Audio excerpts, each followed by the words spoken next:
This is CityCast Madison. I'm Bianca Martin, and here's what Madison's talking about. Today, it's Thursday, so of course it's time to dish on Madison's food and drink scene. What's on deck? A new, beautiful restaurant opening up on Monroe Street. The Italian restaurant Osteria Papavero off of the square is celebrating 20 years, and we're going to talk camping eats and hot dogs inspired by a Door County camping trip for all y'all campers out there. Let's dig in. A brand new Latin restaurant is opening on Monroe Street tomorrow, Friday, August 28th. Begonia is the newest project from the team behind the former Kettle Black Kitchen, which used to occupy the Monroe Street location. Joining me now is co-owner and chef Christopher Lund. Chris, how are you? Good. How are you? I'm really excited to talk about your new space. And with me for the whole conversation here is Lindsay Christians, food and culture editor at the Cap Times. Lindsay, welcome back to the show. Hi, Bianca. Yeah, so the restaurant opens tomorrow. No big deal. I have to imagine you're super busy, Chris. What is Begonia? Tell us. So we're a modern Latin restaurant. So what that means is we take a variety of different foods and flavors from Mexico and Southern America, and then we kind of infuse it with French techniques, Italian techniques. It's kind of just fusion, kind of whatever I want to do. Oh, that's exciting. That's a lot of touches there. Can you talk about what can folks expect from this spot, including, what are some of the menu items and specific dishes you're excited to bring to Madisonia? Well, I like our tortillas. So I buy local masa from La Coseca, and then I hand press them and cook them myself. The tortilla chips are also from La Coseca that we get in and then cook ourselves daily. I really like our swordfish dish that I came up with.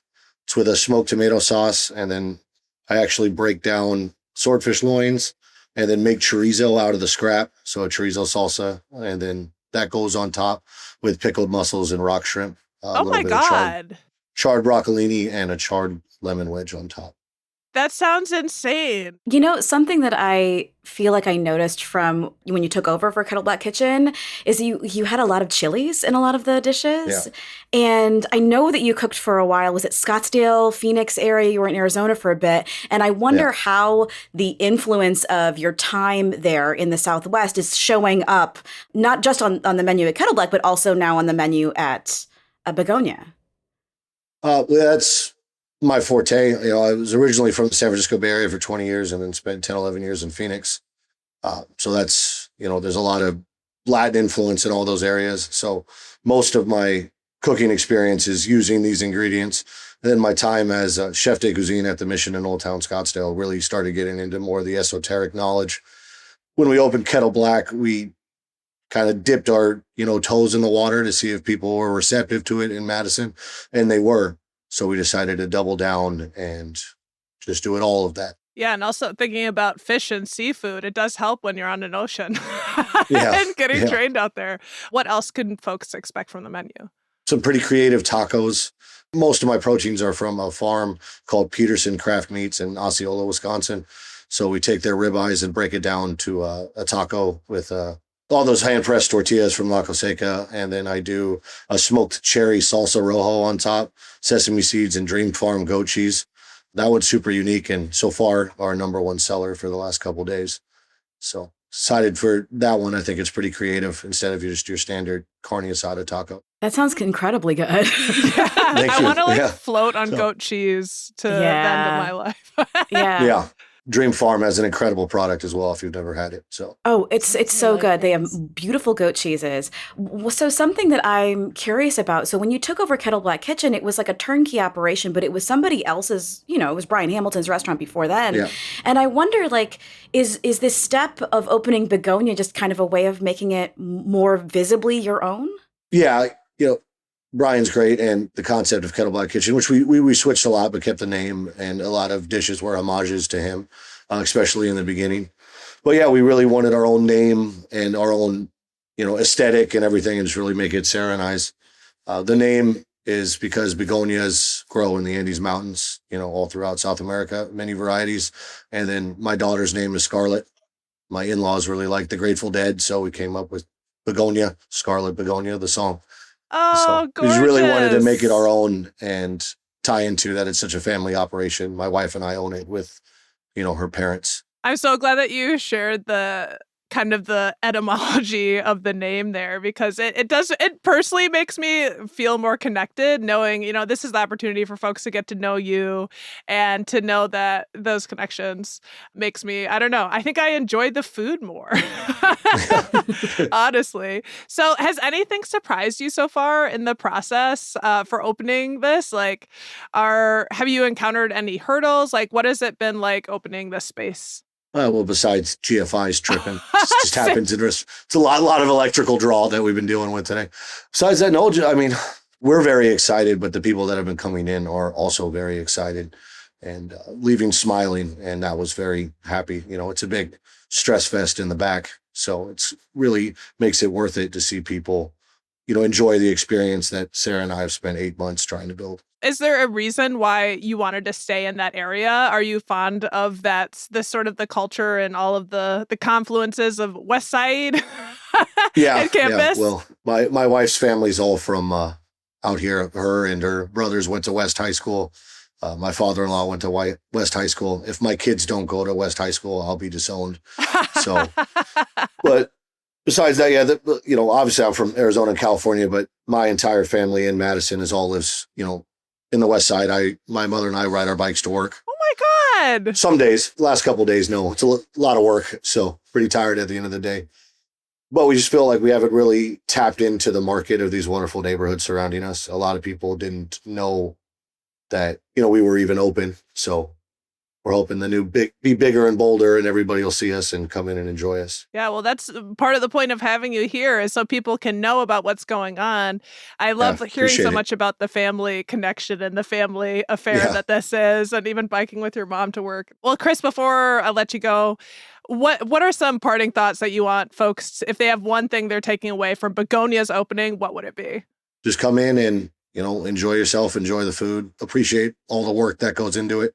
Said everything's made from scratch, locally sourced stuff, from flour to honey to, to vegetables, the tortillas, everything. So all right. That's it. I hope everybody experiences the freshness of it. Yes. I mean, that's honestly one of the reasons I'm living. I'm living for fresh foods. That's one of the benefits of living here in Madison. Christopher Lund, chef and co-owner of the restaurant Begonia. That opens tomorrow, Friday, August 28th. Thank you so much for being here. Thank you for having me. We've got more stories just around the corner. Lindsay and I are going to Italy and Madison next. All right, y'all stay close and we'll be right back.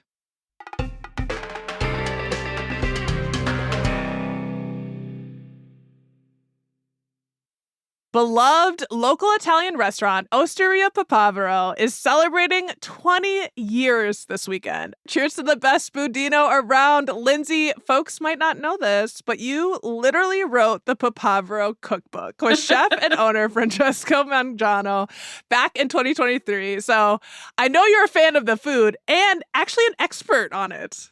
Yeah, I mean, I made a lot of those recipes, and I had a whole team of people testing the recipes from the restaurant in their homes. So we know that all the recipes in the cookbook work, and the cookbook is available at Papavero, by the way. Yes, honestly, that's the one thing I'm coming into this segment. I really ought to have that, because FOMO for not being a part of that moment. But here we are 20 years in, my goodness. For folks who don't know, who have never been to Papavero, can you help set the scene for what it is? Yes, it's Italian food. But wouldn't say it's like Olive Garden. What is it?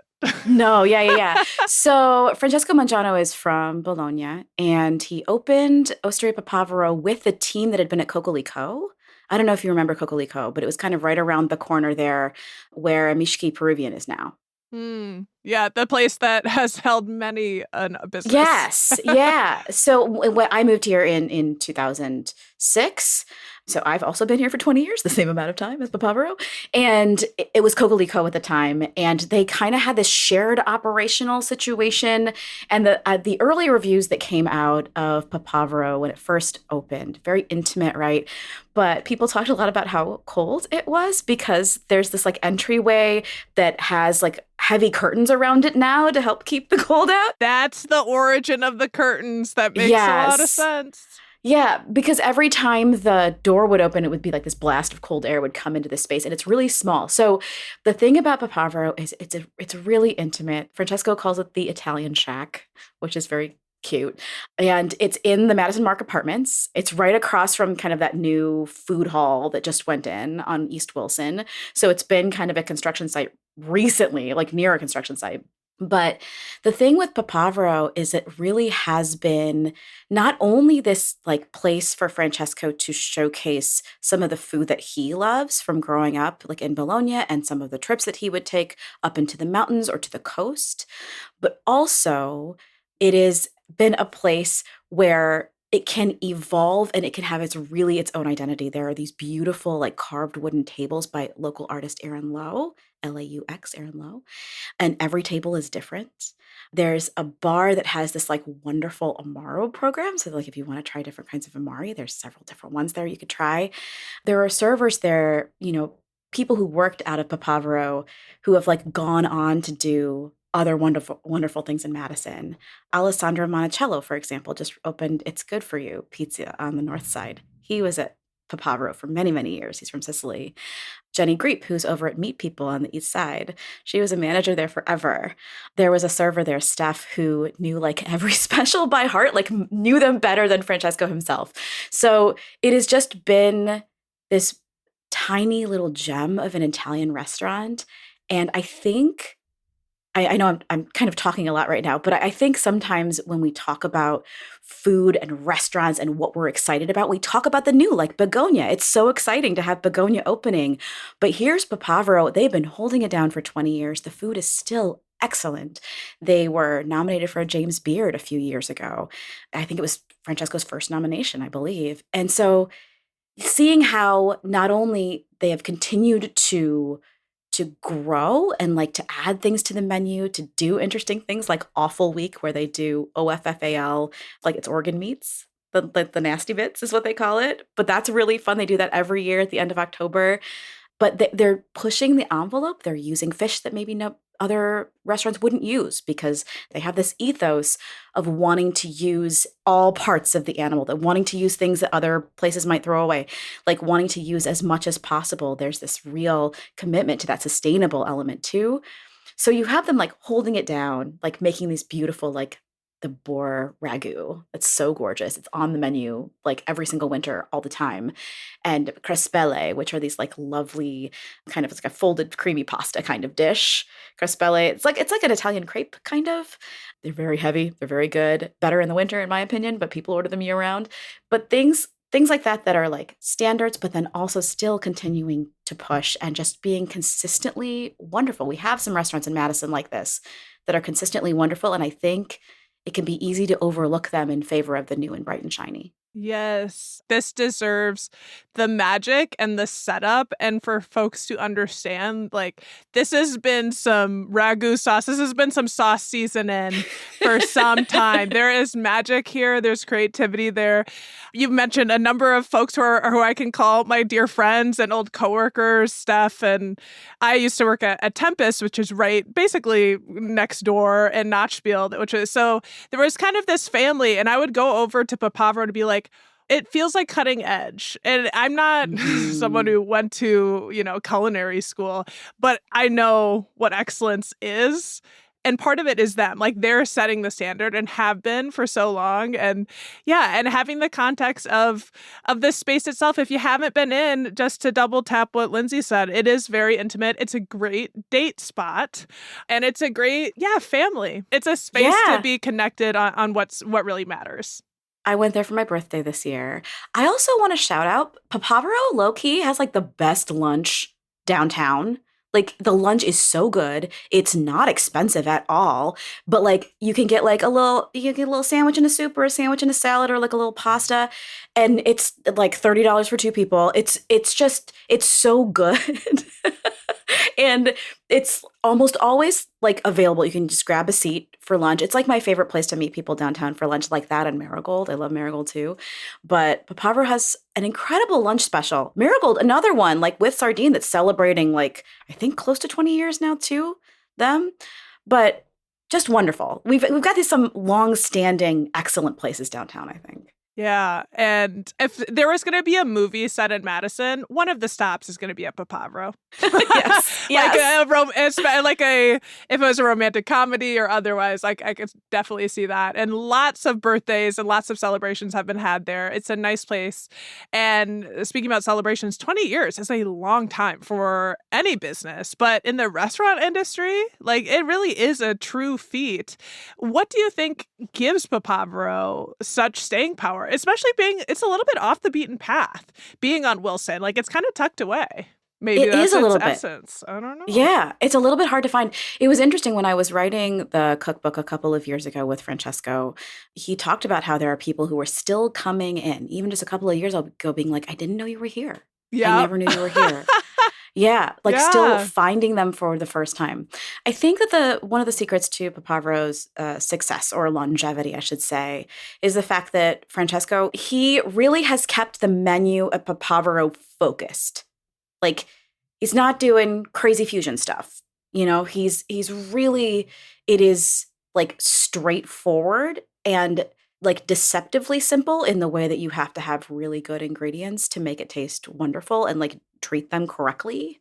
So he is very specific with the cooks in his kitchen, many of whom have been there for many years, about like this is the way that he wants it done, like that he's specific about it. Well, I remember when I talked to him on CityCast Madison, Yeah. he talked about like the tomatoes that he used. He talked about the process of picking those ingredients. Like he's very, very specific. Yes. Yeah. Very specific and just very clear, I think, about like, here are my expectations. And also, here's the focus of this menu. Like, it was a big deal that Papavero never did pizza. Like, that was on purpose. Yeah. Right. You get pizza over a match bill. Yeah. Right. Exactly. And Alessandro, like, kind of branching off to do his pizza concept, I think is delightful. But Alessandro is from Sicily and he really knew fish, and he would kind of take charge of handling the fish at Papavero, he said. And I think it's a small kitchen back there. It is not a big space at all. They're serving a lot of like a full dining room out of a really small space. But I think what sustains them is focus, and also the fact that like Francesco is a true lifelong learner. He is someone who's got like multiple degrees from different colleges. He's got like 3 college degrees, I think. He has a gazillion cookbooks. He loves cookbooks. Part of the reason that he wanted to do the Osteria Papavero cookbook was to have this as a legacy to leave for his family, to like, because he did spend so much time in the restaurant while his kiddos were growing up, and wanted to have something for them, but also something that like connected to his own family history in Italy. I understand when you're working on this cookbook with him, y'all spent a year choosing from some 1,000 recipes to include. Yeah. You ended on 40 that actually made the book. So is there one recipe that you think truly stands out as the essence of Papavero? I mean, not one. So I will say a lot of that like culling work Francesco did before he brought me on, which was very smart. You'll expand, you end up with more. Yeah, it was very smart to kind of like narrow some stuff down. So there were some things that we knew, like I think that Francesco knew and we knew, like it needed to be in the book. Like the budino is one that is an adaptation of a New York Times recipe that Susan Sesnick, who is the pastry chef, she adapted it, and it's never left the menu, I don't think, since. It was an adaptation from Nancy Silverton recipe from Pizzeria Mozza. So I like tested a bunch of these recipes, and I had absolutely my favorites. I love like there's a smoked seafood pasta, carbonara de pesce, that's absolutely delicious. I do feel like the wild boar ragu is one that is pretty closely tied to Papavero's identity as a restaurant, but also Francesco's heritage.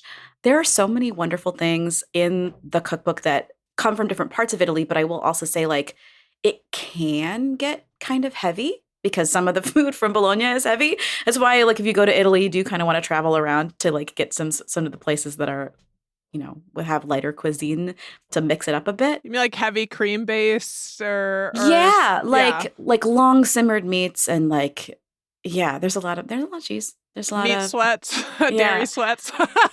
I will say ribollita is maybe the recipe that I would choose. It is a Tuscan bread soup. It has beans in it, cannellini beans. And the reason is because there's this idea of cucina povera where you're kind of making the best of what you have.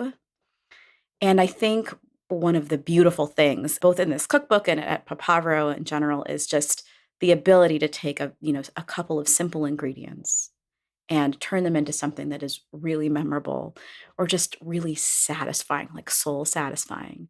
So I'm about to be basic. I'm adding a little basicness to this, which is something you said earlier about how the menu and the cooking is trying to make the most of the meats, like really trying to use everything. And one of my favorite things at Papavero is this bread that is fried in pork fat. It's fried in some sort of meat. Do you know what I'm talking about? It's so tasty. Are you talking about the gnocco frito? It like comes in the bread basket. Yeah. It's crispy. Okay, it's, like it's crispy. It's so good. So for anyone who doesn't know, I just want to bring it up. I assume it didn't get into the recipe book. It did. There's a recipe for gnocco frito, page 22. Also, I will say that gnocco frito is one of the reasons. So there was recently, like a month or two ago, there was a story about like finding the best free restaurant bread in the country. And this reporter was like, this is my mission. I'm going to find the best free restaurant bread in the country. And I was like, well, let's localize that. Where's the best free restaurant bread in Madison? And I chose Papavero. And maybe it's partly because I do know that bread basket pretty well, but also the really good ones. It's really good. And some of the really, good bread baskets around Madison are like, made by Madison Sourdough or something like that, but or they're not free.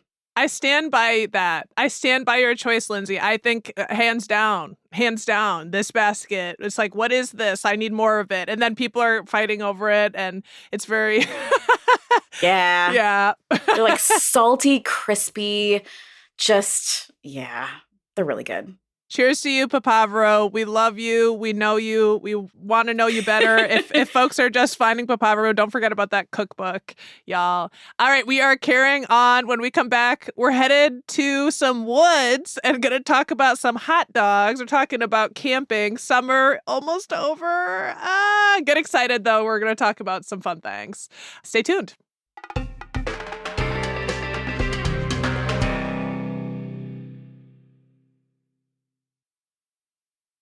All right, it's that time of year. Labor Day weekend is coming up, and I don't know if you're getting one final camping trip in or not, or headed up north to our beautiful lake shores. It's on my mind. Lindsay, you just were up in Door County camping, and I have to say right now, I have not been. No, I have not been. I've been sleeping on Door County, and I'm embarrassed, and I actually am getting kind of burnt out on people looking at me crazy like you are right now, Lindsay. So yes, that's going to change. I am going to Door County like my life depends on it. But now that we've established that, I have to ask you, like, what is the deal with Door County? Because the way people talk about it is, I've heard it called like the Hamptons of the Midwest. Like, what is going on about this place where I eat cherries from? I mean, it is gorgeous. Aren't you from here? I'm from Wisconsin, yeah. But here's the thing. I didn't have a car. I was like, I could use public transportation until I was like 27. And guess what I got? A Subaru. So like... I mean, you fit right in up there then. You're fine. Well, now I can. I'm grown and, I grew up as a kid going up to the Leelanau Peninsula in northern Michigan because I'm originally from Ohio. But here... the Door County is like a parallel to Leelanau Peninsula, right? Oh, it's interesting. up in the northern lakes. And I do have a couple of recommendations if you're going to go up to Door County. One of them is to take a boat cruise, like get out on the water. It's always really wonderful. Have you done that? Yeah, we did Death's Door Sunset Cruise this year with a musician, and it was just really beautiful. You get to watch the sunset. It's like 90 minutes to 2 hours, somewhere in between there. Getting out on the water is absolutely wonderful. Couple of like food things in Door County to note. The Door County Creamery goat cheese is incredible. I went there. I went to a James Beard nominated bakery called Cultured. Got a big old bag of granola. I went multiple times, got different bagels each time. They have the incredible focaccia up there. And I know we're going to talk about camping food in a second, but like low key, I may have just gone to the best restaurant in Wisconsin. It's called La Serena. Like this, like sirens? Like the sirens, Like it's yes. calling us in. I'm leaning in.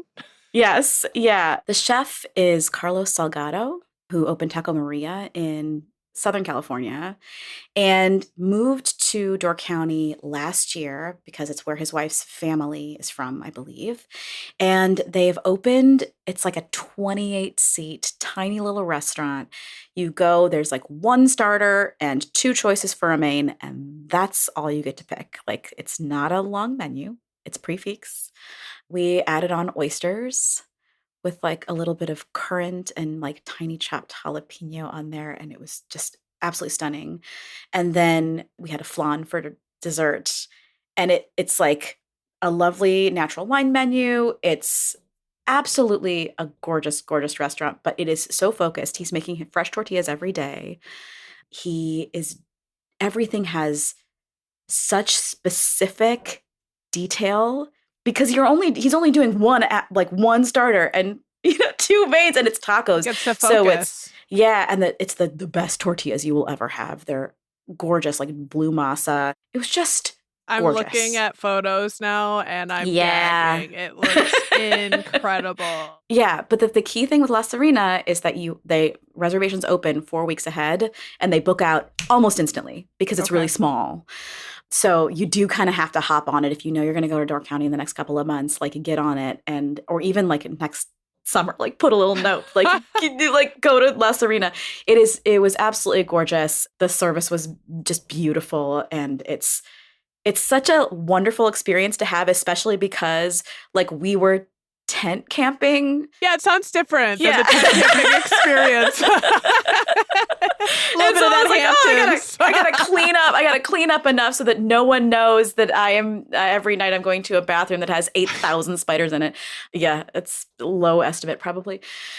But normally when I'm camping and I'm cooking outdoors, I do try to do a combination of things. I start every day. I have a Coleman camp stove and I make bacon, make eggs, because nothing tastes better than like bacon and eggs in the outside. It's amazing. Facts.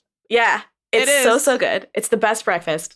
And then for lunches, we always pack like sandwich stuff. And there's a wonderful little deli called Time Market, Thyme, Time Market. It's next to the Piggly Wiggly where you can get your ice and your water because the water at the Peninsula State Park is not good. So okay, we're transitioned into camping goods, and get your hiking notebooks out and start writing this down. Yeah. So you gotta bring water to the state park because the water there is like a weird yellow color and kind of smells sulfury. You don't want to wash stuff in it, and you do not want to drink it. It's not a cute sulfur. It's not like this is gonna cleanse your spirit. Oh God. Okay. No. It's eggy. Look out. So you don't. We learned our lesson that way because we were like, why is the water jug so orange? And I'm like, oh, it's the water.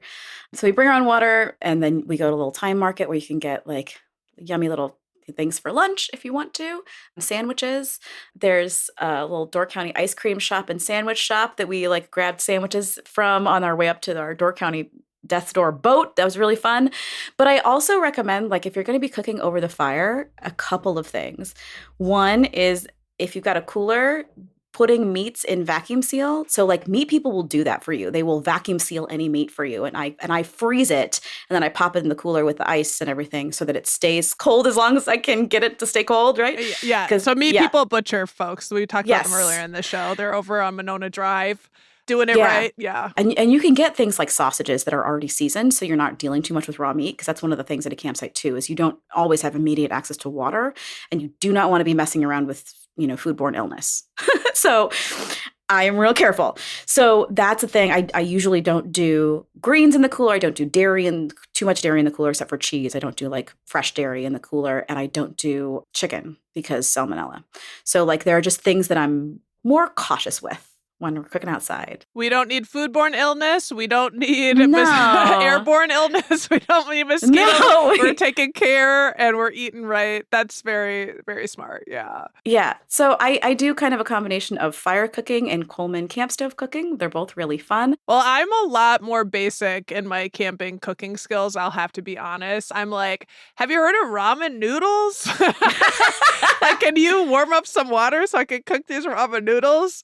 And I haven't personally done this, but we've been talking about hot dogs. I'll tell you why in a second. We'll get into it. But I know some people want to cook on hot dogs on the grill, hot dog water, for all those who know that video. But Are hot dogs and brats ever coming with you? You said brats you mentioned it from Meat Yeah. People. So we'll do sausages for sure. Yeah. And those are absolutely wonderful on the direct heat. The cool thing about so Peninsula has now firewood that you can get any time of day. It's more expensive inside the park, so often we'll like look for a place that's selling it like outside the park for $5 instead of $10 in the park. Yep. But they've got like a setup. It was only open from like 4 to 7 on certain days, and now it's open all of the time, but it's like a little tap a card kind of thing in the state park, which is like big tech for the state park. I will say, hot dogs, sausages, they are the best over live fire, which I don't know if Camp Randall can do live fire. I'm not sure if that's a thing they're doing. Camp Randall has entered the chat. You know why? Fall is coming, whether people are ready for it or not. And this fall, they're bringing the Battle of the Dogs, where apparently they're introducing a whole new food lineup that includes a situation where folks can vote, like fans can vote on their favorite hot dogs on Tuesdays. So this is at the Kellner Family Athletic Center. I know your colleague Becky Jacobs had a whole write-up about it. But yeah, they're going to have Hot Dog Tuesdays with a rotating selection of different hot dog types. And then one that will always be available called the Badger Dog, which is a foot-long hot dog smothered in a beer cheese sauce with hot pepper relish. So hot dog competitions happening back in Madison coming up. So the Badger Dog sounds good to me. So I am a Michigan State grad. Go Green. They've got pepper jack cheese and pepper. Oh, sorry. I'm Okay. hearing some kind of interference coming in. Go Are Green. you there? But pepper jack cheese and pepper relish, like I feel like they just heard green and were like, well, let's just put peppers on it. But like, I don't know, maybe the University of Southern California dog with bacon jam. Bacon jam. Bacon this is good. jam. But then Rutgers, they're putting French fries, beef gravy, and smoked brisket. And like, correct me if I'm wrong, but typically at a game, if you're eating a hot dog, you're not sitting at a table. You're like sitting at a chair. Yeah, you're standing, possibly. Yeah. What trying is to balance. happening? Honestly, though, like the idea of adding brisket to a hot dog is just like, we're not even talking about a hot dog anymore. Okay. No, I'm getting meat sweats. Yeah, meat sweats are back. So is that you mentioned the bacon jelly. Would that be like a dream hot dog of yours? Like, Lindsay, what's a dream hot dog for you? I feel like the key thing with a hot dog is that, like, if you can get it over a fire, that's the best place to start. But I like pickly things on mine. And like the jam doesn't sound bad either, actually. Yeah, jam is honestly, I'm now wanting jam on all my burgers. I thought about this a little bit. It's like, what's my dream hot dog? And in this specific Battle of the Dogs, they're clearly getting creative. And I thought, you know what? I'm going to say a French onion soup hot dog. Ooh, okay. Yeah. I like that. Yeah. That's really cute. Yeah. I know it's having a moment, but Gruyere cheese too is just a beautiful thing. That's true. I feel like when you start, like the Minnesota hot dog has cheese curds and brisket on it. And I'm like, okay, again, how is it getting in my face? Like without all over myself. Maybe I'm in my bib era and I'll just wear bibs. Hey, she's the bib queen. Sure. Let's just give up, Well, Lindsay, your trip to Door County sounds so awesome. It is inspiring. I will go sometime, so it's good to have those details. All you campers hopefully are better off. Lindsay Christians, thank you so much for coming on the show. Thank you. Thank you for having me, and go green. How dare you? All right, and hey, y'all, folks, stay tuned for a bonus interview with Madison Public Schools Foundation. They're celebrating their 25th anniversary this year, and their new president, Mo Cheeks, is in conversation with CityCast content director Will Fulton to talk about some of the exciting things that they've been working on. You don't want to miss this one. Don't skip out. Hey, CityCast content director Will Fulton here. I'm with Mo Cheeks, the president of the Madison Public Schools Foundation. Mo, hello, and welcome to CityCast Madison. Hey, Will. So excited to be here. Thank you for having me. I'm going to start off with a pretty basic question, but an important question. What does the Madison Public Schools Foundation do? So the short answer is we help people who care deeply about Madison invest in its public schools so that students and teachers have the opportunities to thrive beyond what a district budget can cover. So that comes in a lot of different forms. But for instance, we bring businesses and neighbors inside of our schools for volunteer opportunities so that students can see that their city believes in them. That's called our Adopt a School program. We provide funding directly to all 52 schools and teachers to reduce the amount that teachers have to come out of their pocket to buy notebooks and pencils and essential school supplies. Slowly, we're working to eliminate that entirely here in Madison. That's called the Teacher Support Network. And we do a lot of direct advocacy to center MMSD students in conversations that matter when we're talking about budgets at the local, city, or state level. The foundation turns 25 this year. I'm wondering, what is the highlight reel? What has the community built together since 2001? What are some things you can pull out? Oh, so much. Countless community members that have poured into the foundation for the past 25 years, which has built this organization to be in a position to be able to say that we've raised and distributed over $42 million directly into in support of our schools. I think that's really remarkable. Likewise, we've partnered with the community to establish school endowments such that all 52 of our public schools in MMSD have an endowment. As far as I know, there's nothing quite like that anywhere else. But for all the private fundraising that we can do and all the philanthropic generosity that exists in our community, all of that pales in comparison to the nearly $1 billion that our community has chosen to invest directly into public schools by passing the past 2 referendums, which we've been really proud to have led the Vote Yes campaigns on through our advocacy work. Looking ahead, yeah, what does the Madison Public Schools Foundation want to accomplish in the years ahead? I mean, 1 year, 5 year, 10 year, what are the goals? We've been talking about advocacy a bunch. We're definitely going to continue to engage with our community about the critical importance of sustainable, equitable, and adequate state-level funding for our public schools. We see the ability to change state funding for public schools as one of the most important things that we can try to accomplish. We're going to continue to invite our community who cares deeply about that sort of thing to join us in our Champions campaign as monthly donors and supporters of the foundation's work. But we're definitely going to continue to work to shrink the distance between the community and our public classrooms in all types of different ways. So that's recruiting more businesses and nonprofits and organizations to adopt a school, continuing to grow our teacher support network, and any of the other work that we're currently doing. We want that to continue to be strong and to grow. And of course, we're going to continue to work with our partners and the school district and the community to explore the needs that we might be uniquely positioned to be able to support for our public schools. And, we'll see what that shapes into in the years to come. Okay, Mo, so last question, wrapping up here. If you had one thing that you want our listeners to take away from this call about what you do or what the foundation does, what would that be? If you care deeply about public education in Madison, then we want to partner with you in finding ways to maximize that impact. That's what we do. The foundation exists to reduce the distance between the community and the classrooms of our public schools so that our students and our teachers can thrive, so that we're building really healthy community and a strong workforce. And we want you to be a part of that. Excellent. All right. Well, Mo, thank you so much for being here. For everyone out there listening, to learn more about the Madison Public Schools Foundation and get involved, head to schoolsmakemadison.org. Thanks for listening to CityCast Madison, and thanks again, Mo. Thank you.